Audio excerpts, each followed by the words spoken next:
इस मुल्क के अंदर अगर भारतीय जनता पार्टी को हराना है तो तुम जितने भी हैं 15, 18, 20 जितने भी हैं उनसे ज्यादा अगर भारतीय जनता पार्टी को अगर कोई हराना चाहता है इस मुल्क के अंदर तो वो मजलिस हराना चाहती है। ये बहुत खुशी की बात है कि आज अल्हम्दुलिल्लाह बैरिस्टर असदुद्दीन अवैसी साहब आपके बीच यहाँ पर आए हैं। मलकापुर की आवाम हमेशा से ही मजलिस इत्तेहादुल मुस्लिमीन का साथ देते आई है। ये जोश, ये दीवानगी, यही वजह है कि जब महाराष्ट्र में हमने तय किया कि जलसों का सिलसिला कहां से शुरू किया जाए तो हमने सोचा कि मलकापुर से शुरू किया जाए। मैं आज आपको ये बताना चाहता हूं कि जब पिछले बार यहां पर इलेक्शन हुआ आप लोगों ने दिल खोलकर मजलिस का साथ दिया और हमें यकीन है कि यही साथ आप लोगों का आगे भी बरकरार रहेगा। मैं यहाँ पे सबसे पहले तो पुलिस डिपार्टमेंट का शुक्रिया अदा करना चाहता हूँ कि आज बैरिस्टर असदुद्दीन अवैसी साहब जब आए हैं तो जिस तरह का इंतजाम यहाँ पर किया गया है, मैं आज आपके यहाँ के पुलिस कमिश्नर सुनील कड़सने साहब से मुलाकात की। वो इतनी अच्छी उर्दू बोल रहे थे, मैं उनको ये बोलना चाह रहा हूँ कि वो करे बात तो हर लफ्ज में खुशबू आए, ऐसी बोली वही बोले जिसे उर्दू आए।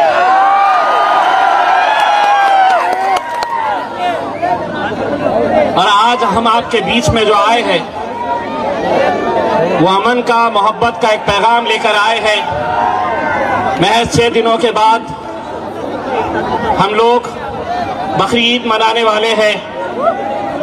साथ ही साथ हमारे हिंदू भाइयों का और खास तौर से जो किसानों के लिए, जो गांव के तबके के लिए बहुत बड़ा त्योहार है आषाढ़ी एकादशी का, वो त्योहार एक साथ मिलकर एक ही दिन आ रहा है।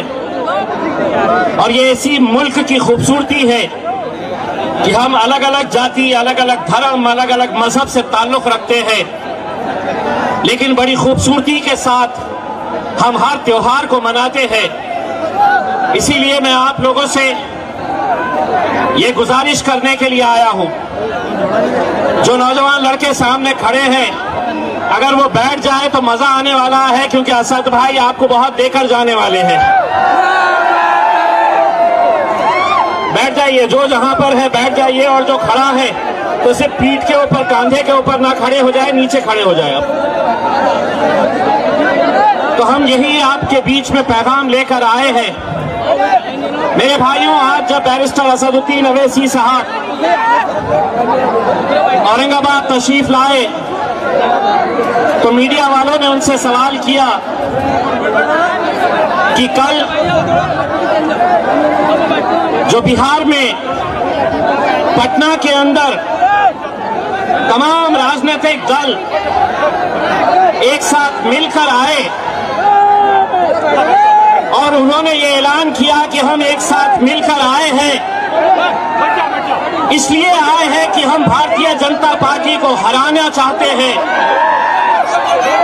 हमने उनसे ये कहा कि तुम्हारी कितनी कोशिश है, वो पूरी कोशिश नाकामयाब रहेगी अगर तुम उसमें मजलिस इत्तेहादुल मुस्लिमीन को शामिल नहीं करेंगे। क्योंकि एमआईएम आज अगर सबसे ज्यादा कट्टर अगर भारतीय जनता पार्टी को हराने का किसी ने अज़म उठाया है तो वो मजलिस इत्तेहादुल मुस्लिमीन ने उठाया है। क्योंकि पिछले कई सालों से हमने देखा है कि कैसे इस मुल्क को तोड़ने का काम भारतीय जनता पार्टी और उनके पार्टी के अलग अलग अलग अहदेदारों की तरफ से किया जा रहा है। जाति, धर्म, मजहब के नाम के ऊपर कैसे अलग अलग समाजों को बांटने की कोशिश की जा रही है। इसीलिए आज ये बहुत जरूरी हो चुका है कि हम लोग एक साथ मिलकर आए और कोशिश करें, पूरी ताकत लगाए कि हम भारतीय जनता पार्टी को इस मुल्क से कैसे पछाड़ सकते हैं, कैसे उन्हें हरा सकते हैं। मैं नौजवान लड़के जो सामने उन्हें ये बताना चाह रहा हूं कि पुलिस वाले आपकी रिकॉर्डिंग कर रहे हैं।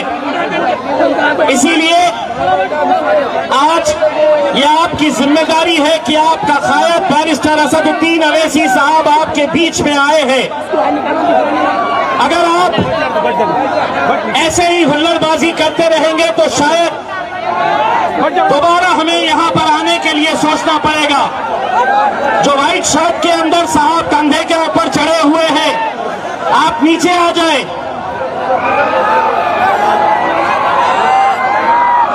और मैं पुलिस वालों से गुजारिश करूंगा, जो जहां है वहां रहने दीजिए साहब। ये वो लोग हैं जिन्हें पैसा देकर लाना नहीं पड़ता है, ये दीवाने हैं मजलिस के।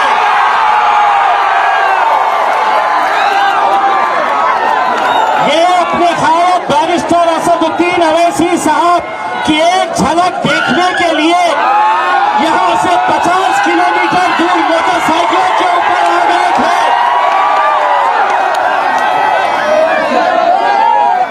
दूसरी जमातों में, दूसरी सियासी पार्टियों में और मजलिस में ये फर्क है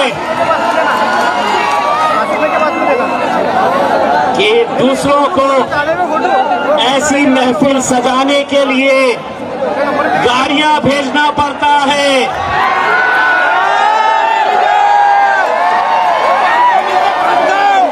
पैसे देने पड़ते हैं।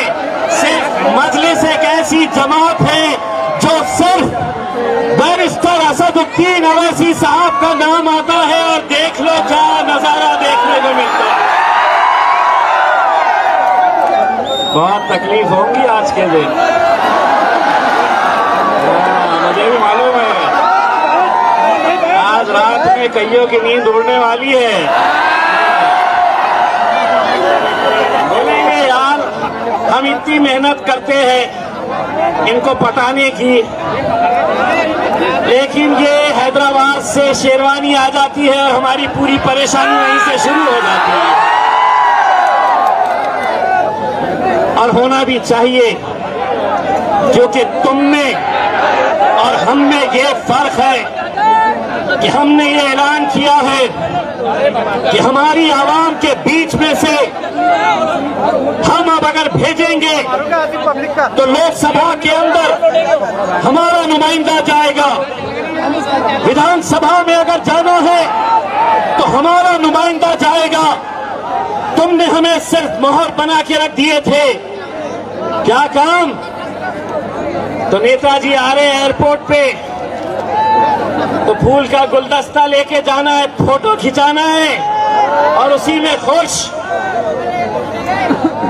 हमें एक काम क्या दिया गया था कि वो स्टेज पर बैठेंगे, हमने कुर्सियां बिछाने का काम, शतरंजी बिछाने का काम हमें छोड़ दिया गया था। लेकिन बैरिस्टर असदुद्दीन अवैसी साहब ने इस मुल्क के अंदर अगर एक यकीन पैदा किया तो वो ये यकीन है कि जिस पार्टी के बारे में बोलते थे कि ये अकेले हैदराबाद का एक एमपी रहेगा, एक से दो नहीं होंगे, अब एक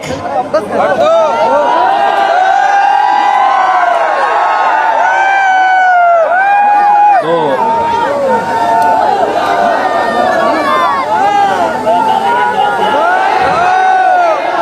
जब पहली बार हम गए थे ना वहां पे पार्लियामेंट के अंदर, तो उसने क्या पूछा था मालूम है?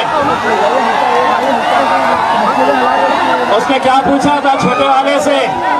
अरे ओ साहबा, कितने आदमी है रे? तो बोले दो। बोले साहब है तो दो, लेकिन अपने 300 पे भारी है। आज अल्हम्दुलिल्लाह ये यकीन के साथ, इस जोश के साथ, इस जज्बे के साथ हम सबको आगे बढ़ने की जरूरत है। मेरे भाइयों, आज मुल्क के हालात कैसे हैं आप अच्छी तरह से जानते हैं। आप देखते हैं कि आज मुल्क में जो फिरका परस्ती का माहौल आज बनाया जा रहा है, किस तरह से कत्लेआम किया जा रहा है, कभी किसी के व्हाट्सएप के स्टेटस को लेकर, कभी किसी जानवर के नाम के ऊपर, कैसे कैसे छोटे छोटे बहाने लेकर आज कत्लेआम किया जा रहा है। और हमसे कहा जा रहा है कि आप लोग कुछ बोले नहीं, आप लोग मत बोलिएगा। अरे अगर हमको कह रहे हैं मत बोलो, तो उनको भी कहना था जो अमेरिका गए हुए हैं।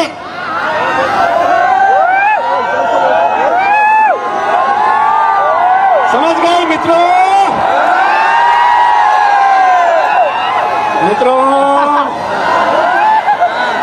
हमको बोल रहे, हम नहीं बोलना। और वहां पे उन्होंने झूठ पे झूठ, झूठ पे झूठ, झूठ पे झूठ, वो सब चलेगा, लेकिन हमने सच नहीं बोलना।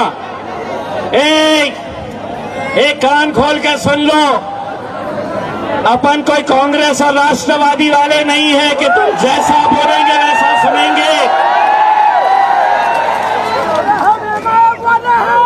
अगर तू मुझे कुछ बोलेगा तो मुझ में आज इतनी हिम्मत है, अरे चल बैठ बे बैठ। पहले जब असद साहब पार्लियामेंट के अंदर बैठते थे ना, जब भी वो खड़े रहते थे बोलने के लिए, तो कोई ना कोई इधर से मुंडी छुपा के कुछ तो भी बोल देता था। अब मैं जब जाकर बैठा हूं ना, कहीं से भी आवाज आए, अरे बैठ रे बैठ।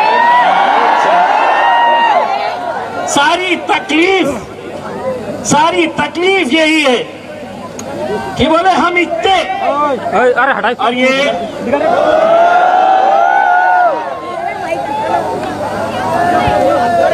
लेकिन मजलिस इत्तेहादुल मुस्लिमीन गूंगे मुक्के और बहरों की जमात नहीं है। जहां पर भी जुल्म होगा, जहां पर भी ज्यादती होगी, चाहे वह किसी भी जात, किसी भी धर्म, किसी भी मजहब के खिलाफ हो, कोई आवाज उठाए या ना उठाए, बैरिस्टर असदुद्दीन अवैसी वो आवाज जरूर उठाएगा, मजलिस जरूर उठाएगी वो आवाज। इसीलिए मेरे भाइयों, आज इस दौर के अंदर जहां पूरे के पूरे बैठे हुए हैं, बोले हम हराते, हम बीजेपी को हराने के लिए जमा हुए हैं। बोला अच्छा, आप हराते, सत्ता बनाने की थी तो नीतीश कुमार भी भाजपा के साथ सत्ता बना लिए, महबूबा उन्होंने भी भाजपा के साथ सत्ता बना लिए। कल आ गए, बोले नहीं मुझे भी भारतीय जनता पार्टी को हराना है। अरे उनका तो छोड़ो, अपने जो साहेब आए ना, साहेब अपने कोणाच्या बाबतीत बोलतो, आपले शरदराव, ते पण तिथे जाऊन बसले, बोले आम्हाला ही भारतीय जनता पार्टीला पराभव करायचा आहे। अच्छा, करायचं आहे। मग ते सकाळी 6 वाजता काय झालं होतं, कुणाच्या सोबत तुमच्या सकाळी 6 वाजता लग्न ठरलं होतं। 6 बजे उठ के अजीत दादा, देवेंद्र फडणवीस 6 बजे उठ के बोले चलो सरकार बना लेंगे, और फिर अब बैठ गए यहां पर। एक बात अच्छी तरह से समझ लो, इस मुल्क के अंदर अगर भारतीय जनता पार्टी को हराना है तो तुम जितने भी है 15, 18, 20 जितने भी है उनसे ज्यादा अगर भारतीय जनता पार्टी को अगर कोई हराना चाहता है इस मुल्क के अंदर तो वो मजलिस हराना चाहती है। इसीलिए तुम कितनी भी ताकत लगा लो लेकिन अगर मजलिस को साथ नहीं लेगे तो तुम अपने मिशन के अंदर कामयाब नहीं होगे। मेरे भाइयों, मैं आप लोगों से सिर्फ इतनी अदबन गुजारिश करना चाहता हूं कि आने वाले वक्त के अंदर, आने वाले एक हफ्ते में हम 2 त्योहार मनाने के लिए जा रहे हैं। मैं तमाम मेरे हिंदू भाइयों को आषाढ़ी एकादशी की हार्दिक शुभकामनाएं देता हूं। वहीं मेरे मुसलमान भाइयों को ईद की भी बहुत बहुत मुबारकबाद पेश करता हूं और यकीन दिलाता हूं यहां के पुलिस डिपार्टमेंट को कि इंशाअल्लाह आप देखेंगे कि मलकापुर के नौजवान, मलकापुर के बुजुर्ग कैसे 2 अलग अलग त्योहार हाथ में हाथ डालकर मनाते हैं और भाईचारगी का एक सबूत देते हैं। इंशाअल्लाह देंगे आप लोग ये सबूत। मैं आज पुलिस डिपार्टमेंट के कुछ लोगों से मिला। उन्होंने मुझसे ये कहा कि मलकापुर के अंदर बहुत अच्छा माहौल है। हमने उनसे ये बताया कि इंशाअल्लाह अब हम आए हैं और भी अच्छा माहौल हो जाएगा। बस आप लोगों से यही इल्तिजा है और गुजारिश ये है मेरे नौजवान साथियों कि ऐसी किसी हरकत के अंदर ना पड़ो कि आज हम देख रहे हैं अलग अलग शहरों के अंदर जो माहौल तैयार किया जा रहा है। सरकार जब आपके खिलाफ हो जाती है, हुकूमत जब आपके खिलाफ हो जाती है तो हम छोटी छोटी बातों के अंदर कितने सारे नौजवानों को आज हम जेलों के अंदर बंद देख रहे हैं। हमारी अगर छोटी सी गलती हो रही है तो कहीं ना कहीं उन गलतियों से हमें दूर रहने की जरूरत है। मुझे यकीन है कि आप लोग पूरी समझदारी के साथ ये आने वाले वक्त के अंदर हमारी पार्टी को मजबूत करेंगे, अपने आप को मजबूत करेंगे और बैरिस्टर असदुद्दीन अवैसी साहब के मिशन को कामयाब करेंगे।